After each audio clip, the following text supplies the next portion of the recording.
Friends, നമസ്കാരം. ഞാൻ ലക്ഷ്മി. എന്നോട് കുറേ ഫ്രണ്ട്സായി ചോദിക്കുന്നു, എന്തുകൊണ്ടാണ് ചാനലിൽ കറികൾ അതുപോലെ നോൺ വെജ് ഐറ്റംസ്, തോരൻ ഒന്നും ഉൾപ്പെടുത്താത്തത്, സ്നാക്സ് മാത്രം ചെയ്യുന്നത് എന്ന്. ഞാൻ ഈ ചാനൽ തുടങ്ങാൻ കാരണം മൈദ നമ്മുടെ ഇടയിൽ അല്ലെങ്കിൽ നമുക്ക് കുട്ടികൾക്ക് കൊടുക്കുന്ന ഫുഡിലെങ്കിലും എങ്ങനെ ഉപയോഗം കുറയ്ക്കാം എന്നുള്ളൊരു ലക്ഷ്യത്തിലാണ്. അപ്പോൾ കൂടുതലും നമ്മൾ മൈദ ഉപയോഗിക്കുന്നത് സ്നാക്സ് ഉണ്ടാക്കാൻ തന്നെയാണ്. അപ്പോൾ അതുകൊണ്ടാണ് കൂടുതലും ഞാൻ സ്നാക്ക് ഐറ്റംസ് കാണിക്കുന്നത്. മൈദയില്ലാതെ കുട്ടികൾക്ക് ഹെൽത്തി ആക്കി കൊടുക്കാൻ പറ്റുന്ന സ്നാക്ക് ഐറ്റംസ് അതുകൊണ്ടാണ് കൂടുതലും ഞാൻ കാണിക്കുന്നത് ഈ ചാനലിലൂടെ. നമ്മൾക്ക് ഇന്നറിയാം, വിപണിയിൽ കിട്ടുന്ന ഒരുവിധം എല്ലാ ബിസ്ക്കറ്റ് ഐറ്റംസും നിങ്ങൾ ഇൻഗ്രീഡിയൻസ് ശ്രദ്ധിച്ചാൽ അറിയാം മൈദയായിരിക്കും. മൈദ എന്നല്ലെങ്കിൽ അവർ റിഫൈൻഡ് വീറ്റ് ഫ്ലോർ എന്ന് എഴുതിയിരിക്കും, അതും മൈദ തന്നെയാണ്. അപ്പോൾ മൈദയില്ലാതെ വിപണിയിൽ കിട്ടുന്ന ബിസ്ക്കറ്റുകൾ വളരെ വിരളമാണ്. അപ്പോൾ ഉണ്ടെങ്കിൽ തന്നെ പ്രിസർവേറ്റീവ്സും അഡിറ്റീവ്സും ഇല്ലാത്ത ബിസ്ക്കറ്റുകളോ ഉണ്ടോ എന്ന് തന്നെയുള്ളത് സംശയമാണ്. അപ്പം അതുകൊണ്ടാണ് ഞാൻ കൂടുതലും ഇങ്ങനെ ബിസ്ക്കറ്റ് ഐറ്റംസ് അതുപോലെ ബേക്ക് ചെയ്യണ സാധനങ്ങൾ ഈ ചാനലിലൂടെ നിങ്ങളിലേക്ക് എത്തിക്കുന്നത്. ഇന്ന് ഞാൻ ചെയ്യുന്നത് ഇതുപോലെ ഒരു ബിസ്ക്കറ്റ് റെസിപ്പി തന്നെയാണ്. അപ്പം അതും ഞാൻ ഗ്യാസിൽ വെച്ചിട്ട് തന്നെയാണ് ചെയ്യുന്നത്. ഞാൻ സാധാരണ ബേക്ക് ചെയ്യുന്നത് ഓവനിൽ വെച്ചിട്ടാണ് ചെയ്യാറ്.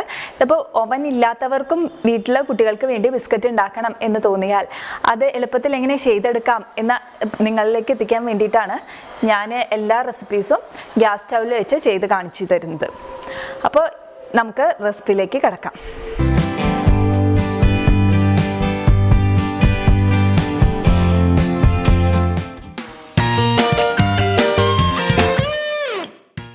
അപ്പോൾ ചോക്ലേറ്റ് ചിപ്സ് ഉണ്ടാക്കിയെടുക്കണം.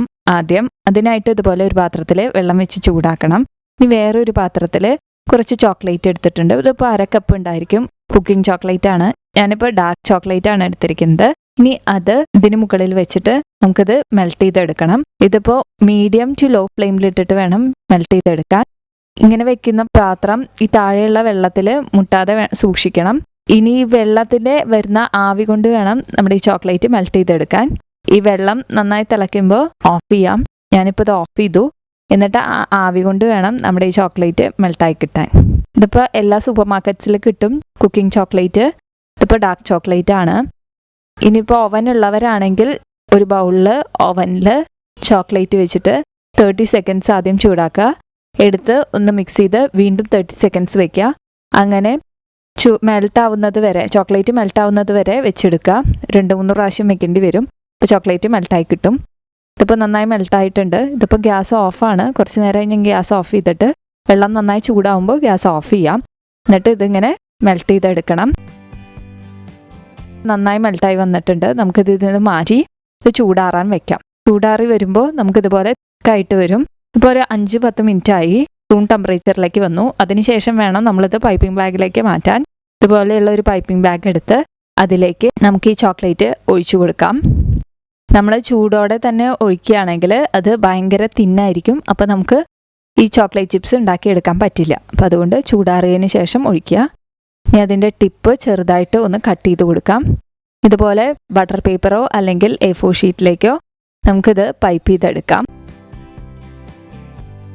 ചെറിയ ചെറിയ ഡ്രോപ്സ് ആയിട്ട് ഇതുപോലെ പൈപ്പ് ചെയ്യാം.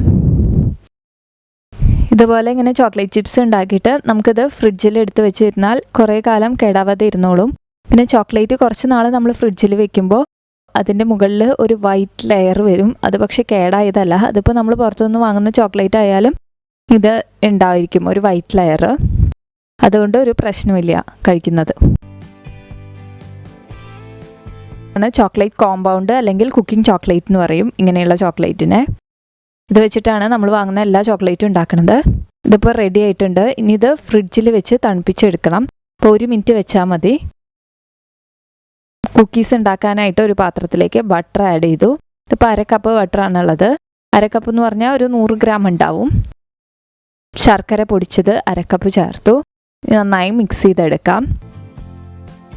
ഇങ്ങനെ ചേർക്കുന്ന ബട്ടർ കുറച്ച് നേരം മുമ്പ് ഫ്രിഡ്ജിൽ നിന്ന് എടുത്ത് വെച്ച് തണുവ് മാറിയതിന് ശേഷം വേണം ചേർക്കാൻ.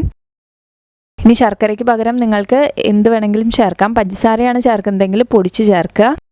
അപ്പോൾ പഞ്ചസാര അറിയാലോ അധികം ആരോഗ്യത്തിന് നല്ലതല്ല. അതുകൊണ്ടാണ് ഞാൻ ശർക്കര ചേർക്കാറ്. ഞാൻ കേട്ടെടുത്തോളം ബ്രൗൺ ഷുഗറും പഞ്ചസാരയുടെ അതേ എഫക്റ്റ് തന്നെയാണ്. അതുകൊണ്ടാണ് ഞാൻ പഞ്ചസാരയും ബ്രൗൺ ഷുഗറും അവോയ്ഡ് ചെയ്ത് ശർക്കര ചേർക്കുന്നത്.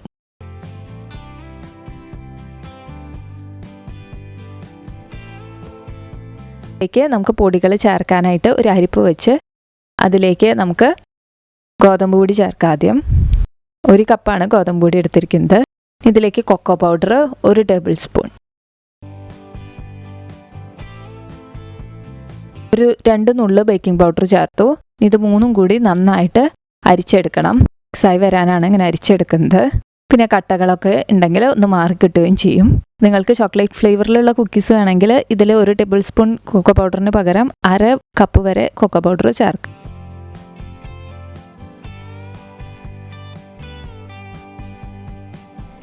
ഇനി നന്നായിട്ട് ഇതൊന്ന് മിക്സ് ചെയ്തെടുക്കണം. കൈ കൊണ്ട് ഒന്ന് പതുക്കെ മിക്സ് ചെയ്തെടുക്കാം. കുഴയ്ക്കൊന്നും വേണ്ട, മിക്സ് ചെയ്തെടുത്താൽ മതി. ചപ്പാത്തി മാവിൻ്റെ രൂപത്തിലാക്കി എടുക്കണം. അതിലേക്ക് ഞാൻ 3 ടീസ്പൂൺ, ടേബിൾ സ്പൂൺ അല്ല ടീസ്പൂൺ, 3 ടീസ്പൂൺ പാല് ചേർക്കാണ്. എന്നിട്ട് ഇതൊന്ന് കുഴച്ചെടുക്കാം.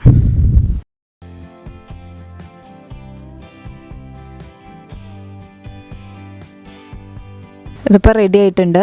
ഇതിപ്പോൾ ഇത്തിരി സോഫ്റ്റാണ്, അപ്പോൾ അത് നമുക്ക് കട്ട് ചെയ്തെടുക്കാൻ ബുദ്ധിമുട്ടാണ്. അതുകൊണ്ട് ഞാനിത് സ്റ്റിഫ് ആവാൻ വേണ്ടിയിട്ട് ഫ്രിഡ്ജിൽ ഒരു 10 മിനിറ്റ് വെക്കുകയാണ്. അപ്പോൾ ഇതുപോലെ തന്നെ ഫ്രിഡ്ജിൽ 10 മിനിറ്റ് വെക്കാം. അപ്പോൾ നമ്മൾ നേരത്തെ വെച്ചിരുന്ന ചോക്ലേറ്റ് ചിപ്സ് റെഡി ആയിട്ടുണ്ട്. ഇത് പതുക്കെ ഇതുപോലെ ഒന്ന് അടർത്തിയെടുക്കാം. അപ്പോൾ ഇനി നമുക്കിത് ഒരു പാത്രത്തിലേക്ക് മാറ്റാം. ഇത് എത്ര കാലം വേണമെങ്കിലും നമുക്ക് കേടാവാതെ ഇരുന്നോളും. അപ്പോൾ ചോക്ലേറ്റ് ചിപ്സ് റെഡി ആയിട്ടുണ്ട്. ഇനി നമുക്ക് കുക്കീസ് ഉണ്ടാക്കിയെടുക്കാം. അതിനായിട്ട് നമ്മുടെ ഡോ ഫ്രിഡ്ജിൽ നിന്ന് എടുക്കാം.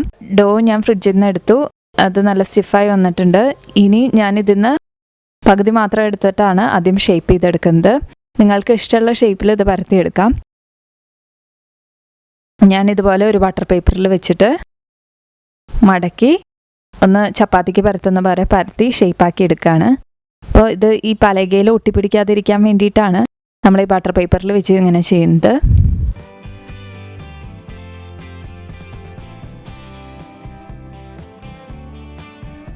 അധികം കട്ടി കൂടുതലും ഇല്ലാണ്ട് കുറവില്ലാതെ മീഡിയം കട്ടിയിൽ വേണം ഇത് പരത്തിയെടുക്കാൻ. ഇനി സൈഡുകളൊക്കെ ഒന്ന് കട്ട് ചെയ്തെടുത്തു ഞാൻ. ഇനി ഇത് നമുക്ക് ഇഷ്ടമുള്ള ഷേപ്പിൽ കട്ട് ചെയ്തെടുക്കാം. ഞാനിപ്പോൾ ഇതിൽ നിന്ന് 4 ബിസ്ക്കറ്റാണ് കട്ട് ചെയ്തെടുക്കുന്നത്. ഇനി ഇതിന് ഷേപ്പ് വരുത്താനായിട്ട് കത്തി തിരിച്ച് പിടിച്ച് ഇതുപോലെ പ്രസ് ചെയ്ത് കൊടുക്കാം. തിരിച്ച് പിടിച്ചില്ലെങ്കിൽ നമ്മളിങ്ങനെ കട്ട് ചെയ്യുമ്പോൾ ആ ഓരോ പീസും കട്ടായി വരും. അതുകൊണ്ട് തിരിച്ച് പിടിക്കാൻ ശ്രദ്ധിക്കണം.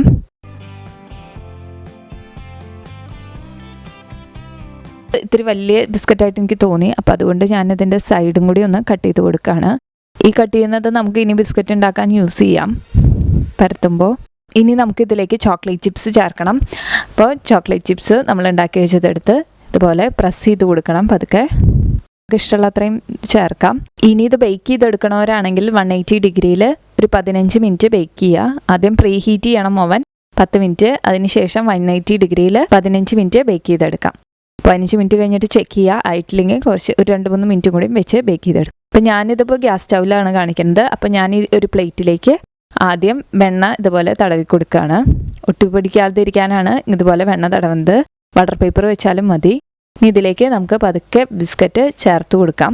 അപ്പോൾ ബിസ്ക്കറ്റ് എടുക്കുമ്പോൾ സൂക്ഷിക്കണം, അത് പൊട്ടിപ്പോവാനുള്ള ചാൻസ് കൂടുതലാണ്. അപ്പോൾ അതുകൊണ്ട് കത്തി കൊണ്ട് ഇതുപോലെ പതുക്കെ ഒന്നെടുത്ത് നമുക്ക് പ്ലേറ്റിലേക്ക് മാറ്റാം. ഇനി ബേക്ക് ചെയ്യാനായിട്ട് ഞാൻ ഇതുപോലെ ഒരു അടപ്പ് വെച്ചിട്ടാണ് അടയ്ക്കുന്നത്. അപ്പോൾ ഇതിൽ ഇതുപോലെ ഒരു ഹോളുണ്ട്. അപ്പോൾ അത് അടയ്ക്കണം നമ്മൾ. അപ്പോൾ ഞാൻ ഇതേ മാവ് തന്നെ കുറച്ച് വെച്ച് ഒന്ന് അടച്ചെടുത്തു. അല്ലെങ്കിൽ നമ്മുടെ ആവി പുറത്ത് പോവും. അപ്പോൾ ശരിക്കും ബേക്കായി കിട്ടില്ല. ബേക്ക് ചെയ്തെടുക്കാൻ ഇതുപോലെ ഒരു പാത്രം വെച്ചു. പഴയ പാത്രം വെക്കുന്നതാണ് നല്ലത്. നമുക്ക് പാത്രത്തിന് കംപ്ലൈൻ്റ് ഒന്നും വന്നാലും കുഴപ്പമില്ല. അപ്പോൾ ഇതുപോലെ ഒരു പാത്രം വെച്ച് അതിൻ്റെ മുകളിൽ ഇതുപോലെ ഒരു സ്റ്റാൻഡ് വെച്ചു. ഇത്തിരി ഹൈറ്റിൽ വേണം അതിരിക്കാൻ, അല്ലെങ്കിൽ അത് പെട്ടെന്ന് കരിഞ്ഞു പോകും ബിസ്ക്കറ്റ്. അതിനാണ്. അപ്പോൾ അതുപോലെ നമ്മുടെ പ്ലേറ്റ് അതിന് മുകളിൽ വെച്ച് അടപ്പ് കൊണ്ട് അടച്ചു. 15 മിനിറ്റ് കഴിഞ്ഞിട്ട് ചെക്ക് ചെയ്യുക. ആയിട്ടില്ലെങ്കിൽ കുറച്ച് ഒരു 2-3 മിനിറ്റും കൂടി വെച്ച് ബേക്ക് ചെയ്തെടുക്കും. ഇപ്പോൾ ഒരു 15 മിനിറ്റ് ആയി. നമുക്കിതൊന്ന് തുറന്ന് നോക്കാം. ഇപ്പോൾ കാണുമ്പോൾ ആയിട്ടുണ്ട്. ബിസ്ക്കറ്റ് ചെറുതായിട്ടൊന്ന് പൊന്തി വരും. അപ്പം അത് പതുക്കെ അതുപോലെ തന്നെ എടുത്ത് ചൂടാറിയതിന് ശേഷം ഇതുപോലെ പ്ലേറ്റിലേക്ക് മാറ്റാം.